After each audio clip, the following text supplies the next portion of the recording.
ఈరోజు శ్రీరామనవమి శుభాకాంక్షలు అందరికీ. శ్రీరాముడు ప్రపంచవ్యాప్తంగా మర్యాద పురుషోత్తముడిగా పేరు పొందినటువంటి వాడు.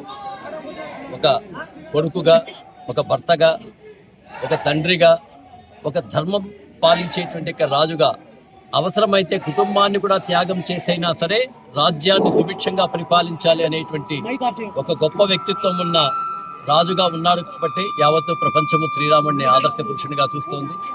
ఒకే పత్ని అనేటువంటి ఆరాధ్యగా ఆ శ్రీరాముని యొక్క ఆదర్శాలు మన అందరిలో కూడా ఉంటే ఎంతో బాగుంటుంది.